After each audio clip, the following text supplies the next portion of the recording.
Hello everyone, welcome back to market morphing channel. நான் உங்கள் ரோஹித். நம்ம சேனலில் ரெகுலராக ஃபாலோ பண்ணவங்களுக்கு தெரியும். நான் மண்டேனா ஒரு 4 கம்பெனி பேர் சொல்லிடுவேன். ஸோ ஒரு நாள் ஒரு கம்பெனி தனித்தனியாக எடுத்து அனாலிசிஸ் பண்ணி, ஸோ அந்த கம்பெனியோடைய ஷேர்ஸை நான் வாங்குவேனா மாட்டேனா அப்படின்ற ஓவரால் அந்த பிஸ்னஸோடைய மொத்த மாடல் ஃபண்டமெண்டல் அனாலிசிஸ் பண்ணி சொல்வேன். ஸோ இந்த வாரத்துக்கான கம்பெனிஸ் என்னென்ன அப்படின்ட்டு நேற்றே சொல்லியிருந்தேன். அது யார் யார் கேட்டிருந்தாங்களோ அப்படின்னு சொல்லியிருந்தேன். நான் அந்த லிஸ்ட்டை எப்படி எடுப்பேன் அப்படின்னு பார்த்தீங்கன்னா, சப்ஸ்கிரைபர் கேட்டிருந்ததை எடுப்பேன். அதர் தென் தட் என்கிட்ட பர்சனலாக கேட்டவங்களோ இல்ல என்கிட்ட எனக்கு தோணும் ஒரு சில கம்பெனிஸ் பேசலாம் அப்படின்னு. ஸோ அதை எடுத்து பேசியிருப்பேன். ஸோ உங்களுக்கு ஏதாச்சும் ஒரு சில கம்பெனியை பத்தி தெரிஞ்சுக்கணும் அப்படின்னா கமெண்ட் பண்ணுங்க. அதை எடுத்து தனியா பேசுவேன். ஸோ நான் நேத்து வீடியோலயே ஒன்று சொல்லியிருந்தேன். அதாவது என்னுடைய பர்சனல் டீட்டெயில் ஏதாச்சும் ஒன்று கான்டாக்ட் பண்றதுக்கு சொல்றேன் அப்படின்னு சொல்லியிருந்தேன். ஸோ இந்த வாரம் எண்டிங் ஃப்ரைடே ஆர் அடுத்த வாரம் மண்டே வீடியோல வந்து நான் என்னுடைய ஒரு நம்பர் தரேன். ஸோ அதில் வாட்ஸ்அப்ல கான்டாக்ட் பண்ற மாதிரி தரேன். அது வந்து ஒரு சிம் வாங்கியிருக்கேன். ஆக்டிவேட் ஆன உடனே நான் அந்த நம்பரை கமெண்ட்லயோ அதர் தென் தட் வீடியோலயோ சொல்றேன். ஸோ இன்னைக்கு என்ன பார்க்க போறோம் கம்பெனி அப்படின்னு பார்த்தீங்கன்னா, தங்கமயில் ஜுவல்லரி லிமிடெட் அப்படின்ற ஒரு கம்பெனியை பார்க்க போறோம். ஸோ இதை நான் நேத்திலேயே சொல்லியிருந்தேன். இதை பத்தி தான் நாளைக்கு பேச போறேன் அப்படின்னு. ஸோ இந்த தங்கமயில் ஜுவல்லரி லிமிடெட் என்ன பண்றாங்க அப்படின்னு பார்த்தீங்கன்னா, ரீட்டெயிலா கோல்டை சேல் பண்ணிட்டு வந்துட்டு இருக்காங்க. ஸோ நீங்க ஹேட்ஸ் எல்லாம் நிறைய டிவியில பார்த்துருப்பீங்க. ஸோ ரீட்டெயிலா கோல்ட் சேல் பண்ணிட்டு இருக்க ஒரு கம்பெனி கல்யாண் ஜுவல்லர்ஸ், தங்கமயில், அப்புறம் வந்து டைட்டன். ஸோ இவங்க எல்லாம் என்ன பண்றாங்க அப்படின்னு பார்த்தீங்கன்னா, ரீட்டெயில் ஷோஸ்ல ஸ்டோர் வச்சு கோல்டை சேல் பண்ணிட்டு வந்துட்டு இருக்காங்க. அண்ட் தமிழ்நாடு தான் இந்தியாவை பொறுத்தவரை தமிழ்நாடு 40% ஆஃப் இப்போ 100 கிலோ தங்கம் வாங்குறாங்கன்னா அதில் 40 கிலோ தங்கம் எங்க சேல் ஆகும் அப்படின்னு பார்த்தீங்கன்னா தமிழ்நாட்டில் தான் சேல் ஆகும். ஸோ கிட்டத்தட்ட லார்ஜஸ்ட் மார்க்கெட் இந்தியாவிலே எங்க அப்படின்னு பார்த்தீங்கன்னா தமிழ்நாட்டில் தான் இருக்கு. ஸோ அந்த தமிழ்நாட்டில் ட்ரேட் பண்ற ஒரே கம்பெனி விச் மீன்ஸ் தமிழ்நாட்டில் மட்டும் ட்ரேட் பண்ற ஒரு கம்பெனி என்ன அப்படின்னு பார்த்தீங்கன்னா தங்கமல் ஜுவல்லரிஸ். கல்யாண் ஜுவல்லர்ஸ் இருக்கு, பட் அது வந்து ஃபாரின்ல ட்ரேட் பண்ணிட்டு இருக்காங்க. ஃபாரின்லயும் வாங்கி விற்பாங்க. அதர் தென் தட் இங்கேயும் ரீட்டைல் ஸ்டோர்ஸ் இருக்கு. பட் தங்கமயில் மட்டும்தான் ஒரே கம்பெனி விச் தமிழ்நாட்டில் மட்டும் சேல் பண்ணிட்டு இருக்காங்க. இவங்க gold jewelleries and silver, diamond and platinum எல்லாத்தையும் செஞ்சுட்டு வந்துட்டு இருக்காங்க. அண்ட் இவங்களுடைய கிராஃப்ட் டிசைன்ஸ் வந்து ஒரு 4 இடத்துல வச்சிருக்காங்க. அதை டிசைன் பண்றதுக்கு அந்த கோல்ட் ஜுவல்லரிஸை டிசைன் பண்றதுக்கு 4 இடத்துல கம்பெனிஸ் மாதிரி அந்த மேனுஃபேக்சரிங் ஹப் மாதிரி வச்சு கிரியேட் பண்ணிட்டு வந்துட்டு இருக்காங்க. ஸோ இவங்களுடைய மார்க்கெட் கேப் என்ன அப்படின்னு பார்த்தீங்கன்னா 3675 crores, 3675 கோடி. ஸோ இது வந்து ஒரு சின்ன ஸ்மால் கேப்ல தான் வரும். இதுதான் நான் ஃபர்ஸ்ட் டைம் ஸ்மால் கேப் பத்தி பேசுறது. அண்ட் ஸ்டாக் பி வந்து 32.9, கொஞ்சம் ஓவர் வேல்யூவேட் தான். இந்த stock P price to earnings அப்படின்றது என்ன அப்படின்னு பார்த்தீங்கன்னா, ₹1 earn பண்றதுக்கு நான் எவ்வளவு கொடுத்து வாங்கணும், விச் மீன்ஸ் எத்தனை டைம்ஸ் நான் கொடுத்து வாங்கணும் அப்படின்றது தான் இந்த price to earnings. ROC return on capital employed 16.8 and return on assets வந்து 7.41 and ROE return on equity வந்து 22.4 அண்ட் சேல்ஸ் growth வந்து 20%. நான் இப்போ சொன்ன ROCயா இருந்தாலும், ரிட்டர்ன் ஆன் அசெட்ஸா இருந்தாலும், சேல்ஸ் growthஆ இருந்தாலும், ROE ரிட்டர்ன் ஆன் ஈக்விட்டியா இருந்தாலும், இது எல்லாமே எவ்வளவு அதிகமா இருக்கோ அவ்வளவு பெட்டரா இருக்கும் ரிட்டர்ன்ஸ் நம்மளுக்கு. அண்ட் டெட் டு ஈக்விட்டி வந்து 1.18. டோட்டல் டெப்ட் எவ்வளவு அப்படின்னு பார்த்தீங்கன்னா 527 crores. இந்த கமாடிட்டி அண்ட் இதுல எல்லாம் விச் மீன்ஸ் கமாடிட்டி ட்ரேட் பண்றதோ இல்லை இந்த கோல்டை வாங்கி விற்கிறதுலயோ உங்ககிட்ட கடன் அதிகமா இருக்கும். ஏன் அப்படின்னு பார்த்தீங்கன்னா ஃபர்ஸ்ட் அவங்க பிசினஸ் ஸ்டார்ட் பண்றதுக்கோ இல்லை அந்த கோல்டை வாங்குறதுக்கோ இவங்க கடன் வாங்கி அதர் தென் தட் ஏதாச்சும் ஒரு இடத்துல ரைஸ் பண்ணி அதை வாங்கி மார்ஜின் வச்சு தான் அந்த டெட்டை கிளியர் பண்ண முடியும். எடுத்த உடனே ஒரு 100 கிலோ தங்கத்தை வாங்கி அதை டிசைன் பண்ணி அவங்களால விற்க முடியாது.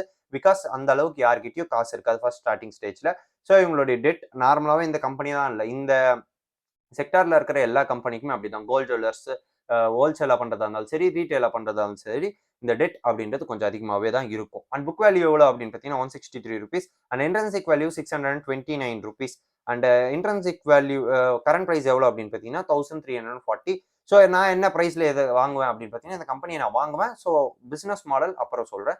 ஸோ நான் என்ன ப்ரைஸ்ல வாங்குவேன் அப்படின்னு கேட்டிங்கன்னா ஒரு 1000 அந்த ரேஞ்சில் வாங்குவேன். 1100 அந்த ரேஞ்சில் கண்டிப்பாக இந்த கம்பெனியை நான் வாங்குவேன். அண்ட் ஏர்னிங் பெர் ஷேர் வந்து 40 rupees. டெட் சொல்லியாச்சு. அண்ட் ப்ரொமோட்டர் ஹோல்டிங் பார்த்தீங்கன்னா ப்ரொமோட்டர் ஹோல்டிங் 67.3% இருக்கு. Other then that share holding pattern வந்து நான் எண்டிங்ல சொல்றேன். ஸோ இவங்க என்ன பண்றாங்க அப்படின்னு பார்த்தீங்கன்னா நான் சொல்லியிருந்தேன் கோல்டு, பிளாட்டினம், டைமண்ட் எல்லாம் சேல் பண்ணியிருந்தாலும் இவங்களுடைய 90% ஆஃப் ரெவன்யூ எங்க இருந்து வருது அப்படின்னு பார்த்தீங்கன்னா கோல்ட் ஜுவல்லரிஸ் சேல் பண்றது மூலியமா தான் இவங்களோட டோட்டல் 90% ஆஃப் இன்கம்ஸ் வந்துட்டு இருக்கு.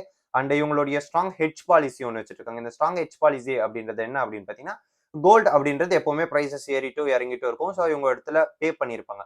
ஸோ எனக்கு கோல்டு இந்த ப்ரைஸ்ல வேணும், அதான் நான் இந்த ரேட்ல இன்னைக்கு என்ன ரேட்டோ அதை கரண்ட் ப்ரைஸ் தான் கொடுத்து வாங்குவாங்க. ஸோ அது கொடுத்து வாங்குறப்போ கோல்ட் ப்ரைஸ் ஏறிடுச்சு, அடுத்த நாள் டெலிவரி பண்றப்போ கோல்ட் ப்ரைஸ் ஏறிடுச்சுன்ட்டு அப்படி ரேட் ஏற்ற முடியாது. ஸோ அதை தான் அந்த ஸ்ட்ராங் ஹெட்ஜ் பாலிசி அப்படின்னு ஒன்று கிரியேட் பண்ணி அந்த கோல்டு பையிங் செல்லிங் அப்போ ரொம்ப சேஃப்டியா லோ ரிஸ்க்ல பையிங் செல்லிங் பண்ணிட்டு வந்துட்டு இருப்பாங்க. அண்ட் இவங்க வந்து ஒன்லி கம்பெனி நான் சொன்ன மாதிரி தமிழ்நாட்டில் மட்டும் ட்ரேட் பண்ற ஒரு company which means gold selling ரீட்டைல்ல தமிழ்நாட்டில் மட்டும் பண்ற ஒரு கம்பெனி அப்படின்னு பார்த்தீங்கன்னா தங்கமயில், விச் இஸ் லிஸ்டட் நான் சொல்லிட்டு இருக்கிறது. அண்ட் இவங்க வந்து 54 ஸ்டோர்ஸ் வச்சுட்டு இருக்காங்க. அண்ட் தமிழ்நாடுல டயர் 2, டயர் 3 சிட்டிஸ். இந்த டயர் 2, டயர் 3 சிட்டிஸ் அப்படின்றது சிட்டிஸை மென்ஷன் பண்ணல.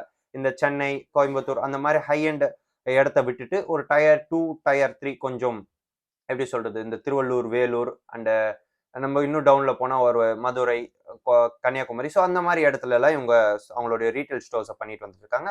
அண்ட் சென்னையில 2025 ஜனவரி அந்த ரேஞ்ச்ல வந்து இவங்களுடைய இது சேல் ரீட்டைல் ஸ்டோர் ஒன்று, ஃபிளாக்ஷிப் ரீட்டைல் ஸ்டோர் ஒன்றுக்கு ஓப்பன் பண்றதா இருக்காங்க. அண்ட் இதுதான் நான் எனக்கு தெரிஞ்சு ஃபர்ஸ்ட் டயர் 1, விச் மீன்ஸ் அதுதான் ஃபர்ஸ்ட் டயர் 1 சிட்டி, கொஞ்சம் சிட்டிஸ்ல ஓப்பன் பண்ற ஃபர்ஸ்ட் கடை அதுதான். அண்ட் இவங்க வந்து கிட்டத்தட்ட இப்போ ரீசெண்டா ஒரு ஜூலை மாசத்துல வந்து போனஸ் இஷ்யூ பண்ணியிருந்தாங்க. பை ஒன் ஷேர் 1:1 ரேஷியோல போனஸ் வந்து இஷ்யூ பண்ணியிருந்தாங்க.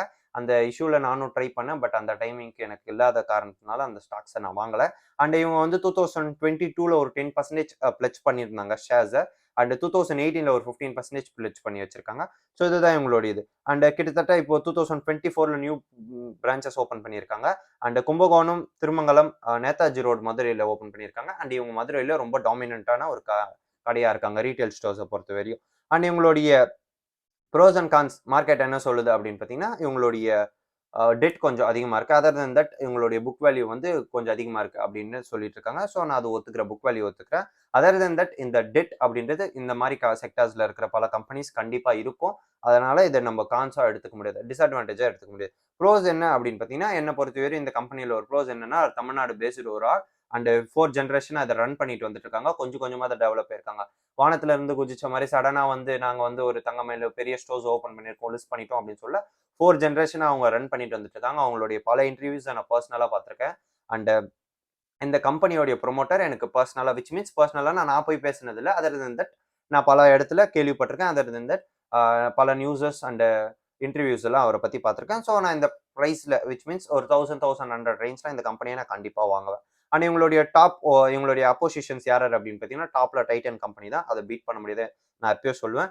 ஒரு மேபி இன்னொரு 30-40 இயர்ஸ்ல, சாரி 20-25 இயர்ஸ்ல வேணா பீட் பண்ணலாமே தவிர்த்து இந்த டைமிங்ல பீட் பண்ண முடியாது. நான் எப்பவுமே சொல்றது, ஸ்டாக் அப்படின்றது கொஞ்சம் கொஞ்சமாக தான் டெவலப் ஆகும், லாங் டேர்ம்ல தான் மட்டும் பார்க்கணும் அப்படின்னு சொல்லுவேன்.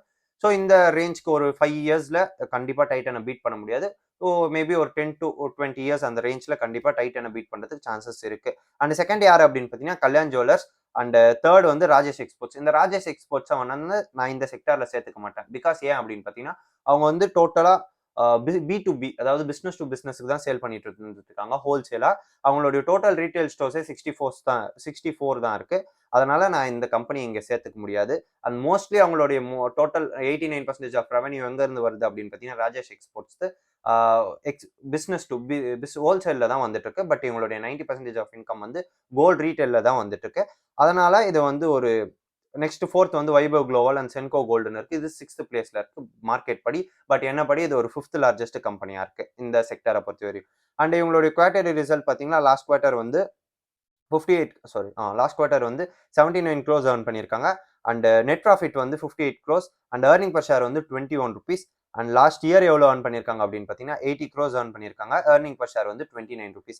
அண்ட் இவங்களுடைய ஷேர் ஹோல்டிங் பேட்டர்ன் பார்த்தீங்கன்னா, ப்ரொமோட்டர் வந்து ஒரு 67% ஓன் பண்றாங்க. அண்ட் எஃப்ஐஇஸ் வந்து 0.74%, டிஐஇஸ் வந்து ஒரு 11.40%, பப்ளிக் வந்து ஒரு 20% ஓன் பண்றாங்க. டோட்டலா 32,954 ஷேர் ஹோல்டர்ஸ் இருக்காங்க.